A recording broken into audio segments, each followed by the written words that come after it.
Hi everyone, I'm Nicole and today I am doing a book haul.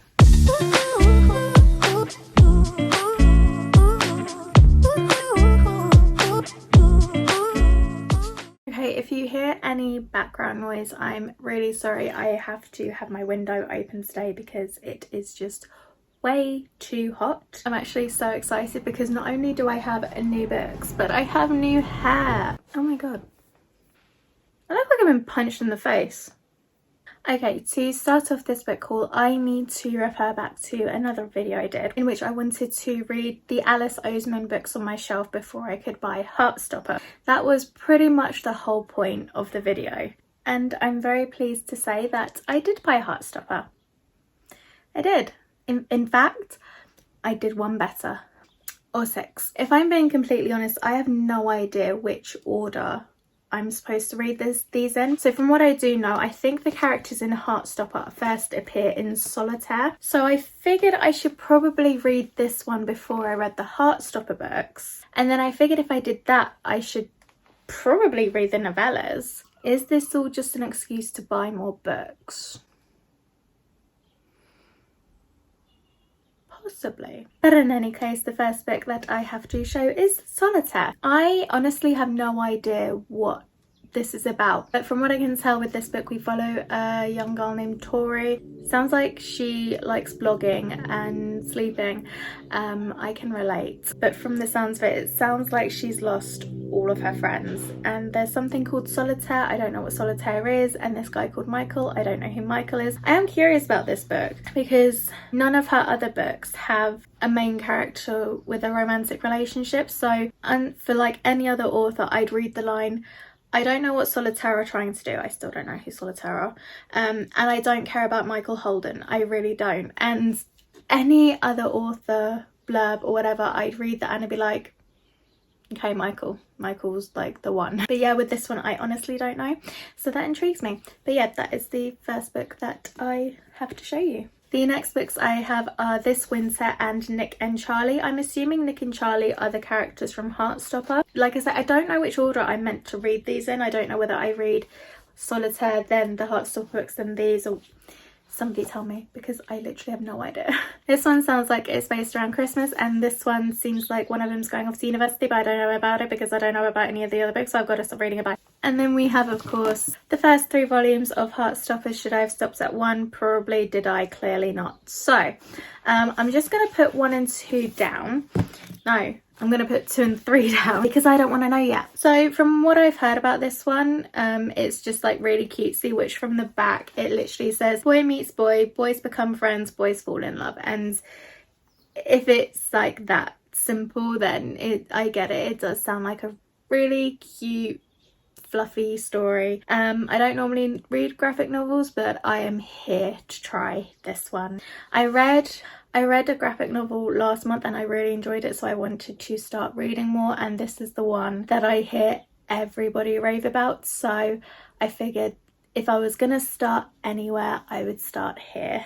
Another one which I got recently was Happily Ever After by Elise Bryant. So from the sounds of it, we follow a woman named Tessa who has been accepted into a writing program at a prestigious art school. However, trouble occurs when she gets into the school and into the class and there are no words, like she has no words. So her friend suggests that maybe Tessa needs a real life love story of her own. So once again, it just sounds really cute and really sweet, and I'm really looking forward to reading it. The next book I got is a manga, and I have literally never read manga before. Like, I've been interested before purely because I want to read Death Note, but then I never did. But I was watching Becca in the Books talk about a manga called Dream and Sun, and you can tell I think what kind of mood I'm in because again it just sounds really cute, and it's called Dream and Sun. So in Dream and Sun, it sounds like we follow someone named Kamiko. Her mother has passed away and her father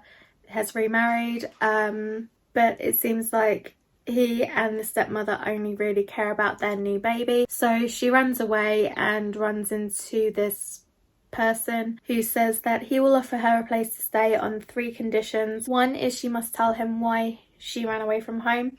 2 is that she must retrieve his missing house key. And 3, she must have a dream and fall in love. I have no idea what to expect out of this. Like I say, I've never read manga before, so I have no clue like what the characters to expect from them. I have no clue where the story will go. This will be an entirely new experience for me, so I'm looking forward to it.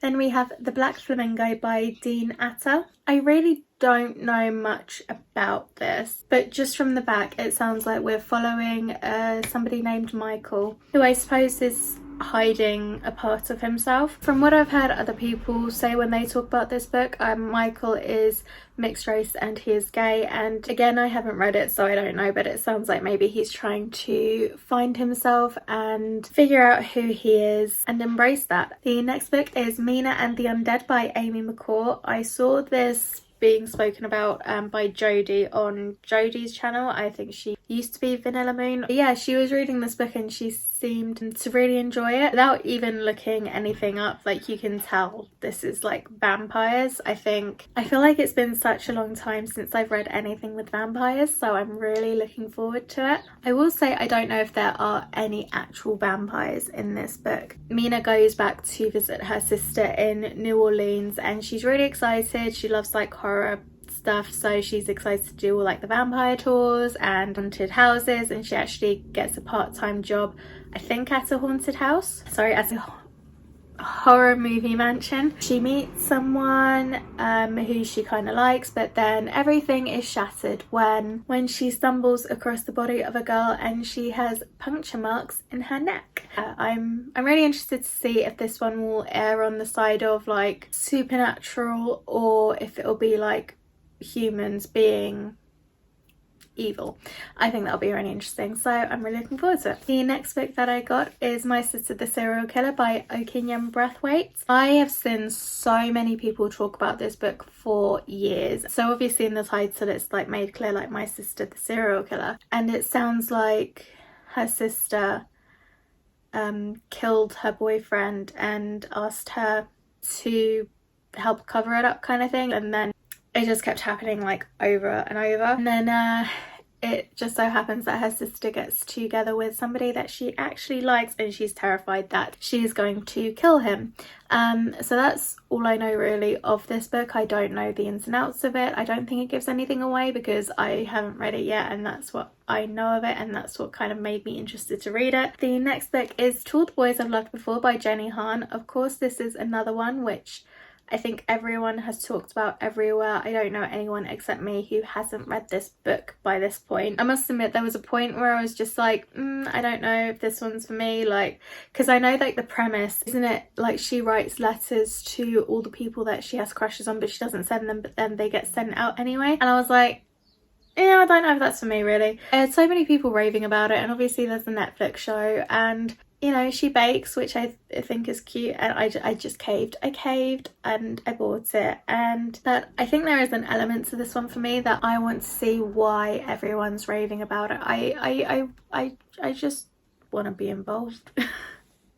Another one that I got is A Little Something Different by Sandy Hall. This one I picked up when I heard Alexandra from Alexandra Rosalind talk about this book. I really don't know much about this one except that it sounds like it's a love story, but it's told from other people's perspectives, like of people who see them or objects who see them, I think she said. Like, I don't know because I haven't read it, but I guess you get the viewpoints from their creative writing teacher, the barista at Starbucks, the bus driver, a squirrel, a park bench. Like, you get I don't know, but it just sounds really, it sounds really cute first of all, but it just sounds so different, and it made me really curious. Another book that I got is The Girl Who Drank the Moon by Kelly Barnhill. Every year, this group of people, I guess, they leave a baby as sacrifice to the witch who lives in the forest, but the witch actually takes the babies and delivers them to welcoming families on the other side of the forest. And on that journey, she feeds or nourishes the babies with starlight. But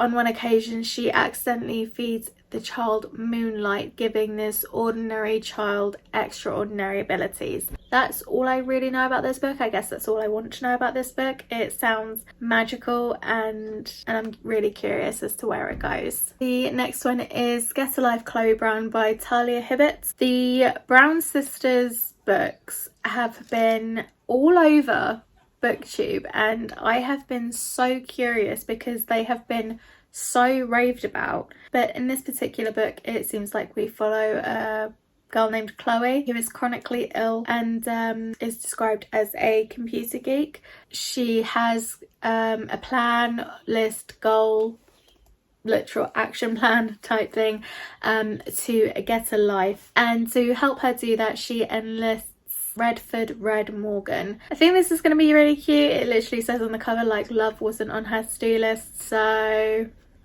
sounds like it's going to be cute and I really can't wait to see where it goes. The next book that I have is Law by Alexandra Bracken. I literally know nothing except that I think it involves Greek mythology. I think what I have heard about this book is Zeus punishes the Greek gods for 1 week out of the year and makes them mortal, and that was all I really knew, and I was like, that sounds hilarious, I need to read this book. I have no idea if it will be hilarious or if it's going to be like action packed or if it's going to be like bloodthirsty. I really don't know. I feel like it could be hilarious, like that kind of, literally that alone, like just from what I've read about the Greek gods, I feel like it could be done in a way where it could be very funny. So I hope it is. It probably won't be, but I'm looking forward to reading it either way. Another one that I picked up is The Strange Case of the Alchemist's Daughter by Theodora Goss.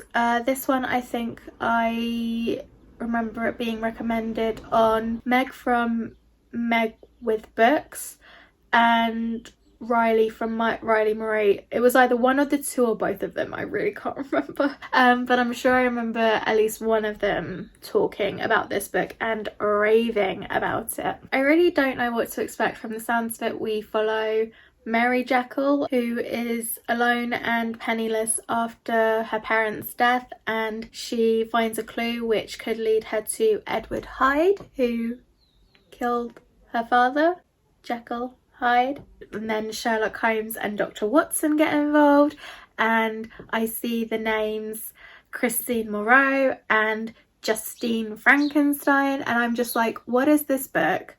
I know exactly why I've picked it up now, because this sounds like, just from that alone, to me sounds amazing and like I need to read it. And just the line, literally the line, when their investigations lead them to the discovery of a secret society of immortal and power-crazed scientists, the horrors of their past soon arrive on their doorstep as well, and now it's up to the 5 women to stop the malicious machinations of the Société des Alchimistes. Quite simply, it is time for the monsters to triumph over the monstrous. And I'm just like, yeah, I know why I picked this up.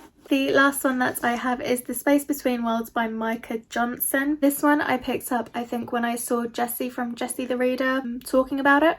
And I think I've heard a few other people talk about it since then as well. I think what this one kind of reminded me of Dark Matter, which I absolutely loved. I have a feeling it revolves around parallel universes. And I guess that's all I specifically needed to know to get me interested in this book. But it sounds like we follow somebody named Kara, who, of the 380 parallel universes or parallel earths which have been unlocked, she is dead in all but 8 of them.